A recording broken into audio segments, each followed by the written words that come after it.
அத்தியாயம் 12. ரிஷியிடமிருந்து அழைத்து வந்துவிட்டு அவளை கொடைக்கானலில் விடாமல் மதுரைக்கு அழைத்து வந்தான் பவன்.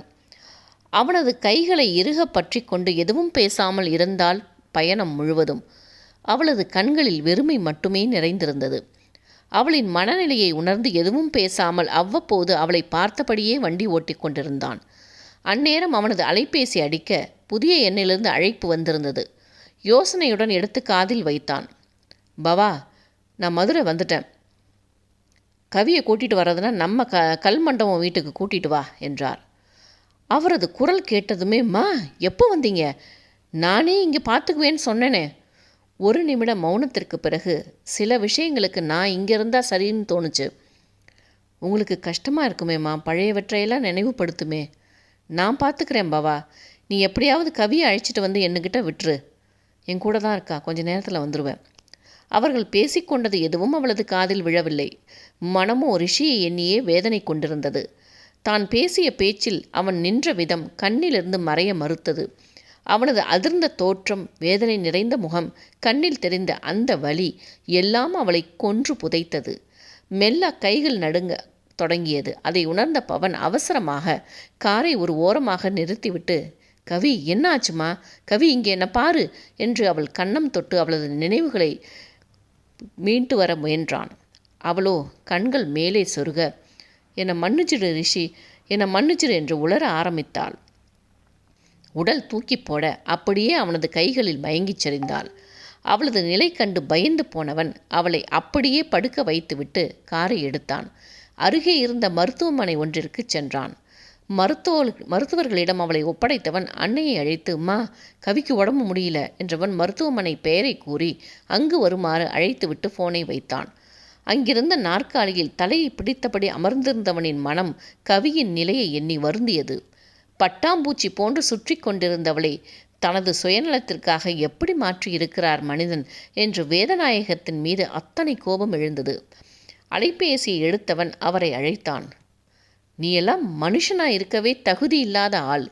கவியை என்ன சொல்லி பயமுறுத்தி வச்சிருக்க என்றான். எடுத்ததுமே அவனது பேச்சை கேட்டு சிரித்த வேதநாயகம், என்னடா மகனே, இந்த அப்பம் மேலே திடீர்னு பாசம்? அவ என் கைப்பாவை, என்னுடைய லட்சியத்தை நிறைவேற்ற பிறந்தவள். உண்மையை சொல்லணும்னா முதல்ல நீ, அடுத்து அவள். என்னுடைய பயணத்தில் என் கனவுகளை நிறைவேற்ற மட்டுமே பிறந்தவர்கள். சீ, வெக்கமா இல்லை? இங்கே பார்ப்பவன், அனாவசியமாக இங்கே வந்து என் பிரச்சனைகளை மாட்டிக்காமல் ஒழுங்காக கனடாவுக்கு போயிடு. கவியை மரியாதையாக என்கிட்ட கொண்டு விட்டுடு. அப்பன்னு பார்க்க மாட்டேன். எப்படி இருந்தவளோ ஒரு மனநோயாளி ரோஞ்சிக்கு மாற்றி வச்சிருக்க. இனி கவியை உங்களிடம் விட முடியாது. உங்களால் முடிஞ்சதை பார்த்துக்கோங்க.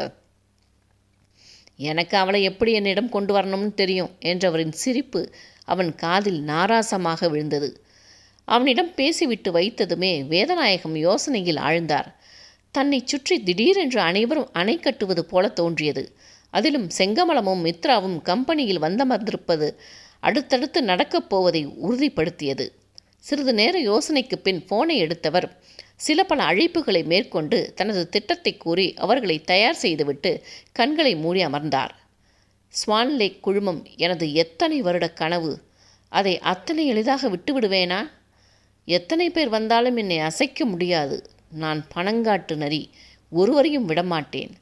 அதே நேரம் மித்ராவும் ரிஷியும் செங்கமலத்திடம் நீலோற்பழம் பற்றி அறிந்து கொள்வதற்காக பேச விழைந்தார்கள்.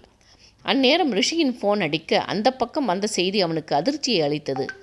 அவனது கம்பெனியின் அனைத்து ஷேர் ஹோல்டர்களும் அவனுக்கு எதிராக போர்க்கொடி எழுப்பி இருப்பதாக தகவல் வந்திருந்தது. அனைவரும் ஒன்று கூடி இருப்பதாகவும் அவனுக்கு எதிரான பேச்சுகள் சென்று கொண்டிருப்பதாகவும் தெரிவிக்கப்பட்டது. 60% பங்குகள் ரிஷி குடும்பத்திற்கு இருந்தாலும் மீதமுள்ள 40இல் 20% வேதநாயகத்திடமும் மற்றவை வெளியாட்களிடமும் இருந்தது. இப்பொழுது வேதநாயகத்தின் தூண்டுதலில் 40% பங்குகளும் அவரின் பேரில் மாற்றப்பட இருப்பதாக தகவல் வெளியானது. அப்படி மாறினால் அவரின் ஆட்டத்தை அடக்க பெரும்பாடாகி போய்விடும் என்று ரிஷிக்கு நன்றாகவே தெரியும்.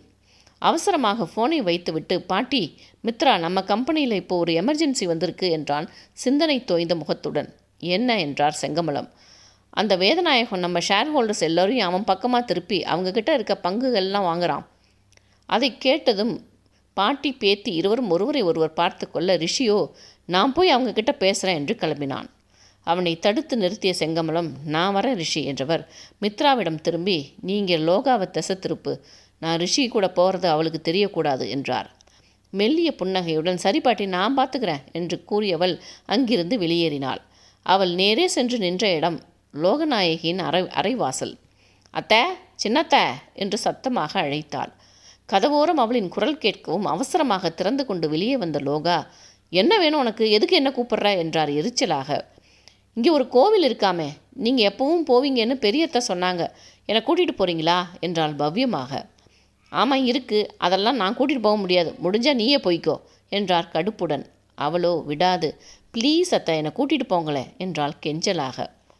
மனதிற்குள் ஒருவித எரிச்சல் எழுந்தாலும் அதை காண்பித்து கொள்ளாது, சரி வரேன், வெயிட் பண்ணு என்று கதவை சாத்தி கொண்டார்.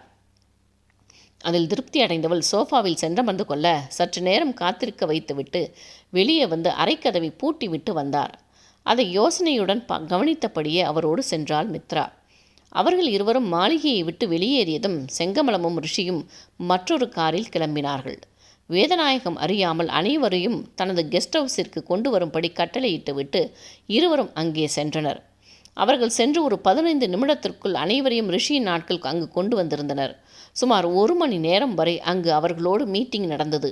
அனைத்தும் முடிந்து வெளியே வரும்போது ரிஷியின் கண்களில் ஒரு பிரமிப்பு தெரிந்தது. செங்கமலம் பாட்டியின் நடவடிக்கையை கண்டு எல்லோரும் இருவரிடமும் சொல்லிக்கொண்டு அங்கிருந்து கிளம்பிவிட செங்கமலம் சிந்தனையுடனே இருந்தார். என்ன பாட்டி, இன்னும் என்ன? இவங்க எல்லோரையும் விட முக்கியமான ஒருத்தர் வந்தால் இந்த வேதநாயகத்தோட ஆட்டம் மொத்தத்தையும் ஒன்றும் இல்லாமல் பண்ணிடலாம். யார் பாட்டியது? சொல்கிறேன் என்றவர், நாம் கிளம்பலாமா என்றார்.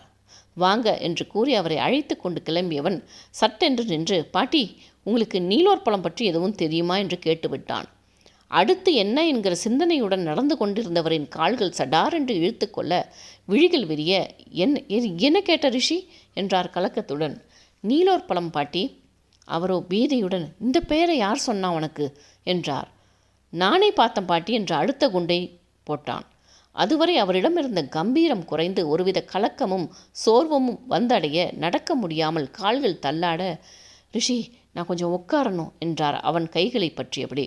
என்னாச்சு பாட்டி என்று பதறியவன் அவரின் கைகளை பிடித்து அழைத்துச் சென்று அங்கிருந்த சோஃபாவில் அமர வைத்தான். குடிப்பதற்கு தண்ணீர் கொண்டு கொடுத்துவிட்டு அவரின் முகம் பார்த்தபடியே அமர்ந்திருந்தான். தண்ணீர் குடித்து முடித்துவிட்டு கண்களை அழுந்த மூடியபடி சோஃபாவில் சாய்ந்து விட்டார். மனமோ பின்னோக்கி செல்ல ஆரம்பித்தது. செண்பகம் மலர் போன்று மனம் வீசும் குணமுடையவள் அந்த சின்ன பெண். கண்களில் ஒரு துருதுருப்பு எந்நேரமும் குடிகொண்டிருக்க அன்பை மட்டுமே கொடுக்கும் குணம் கொண்டவள். அவளை நினைத்ததுமே செங்கமலத்தின் கண்களில் கண்ணீர் பொங்கி வழிய ஆரம்பித்தது. சேற்றிலும் செந்தாமரை மலர முடியுமா? சேற்றில் மலர்ந்த செந்தாமரை அவள். கள்ளம் கபடமின்றி வாழ்ந்திட நினைக்க விஷமேறிய நாகத்தின் சதியால் மன்னவனின் மடி சேர்ந்திட மங்கை அவள் வாழ்வு புயலில் சிக்கிய தோணியாக அல்லல் பட விஷத்தின் வீரியத்தால் மொத்தமும் தொலைந்தது தான் யாரென அறியாமல் போனது விதியின் சதியா?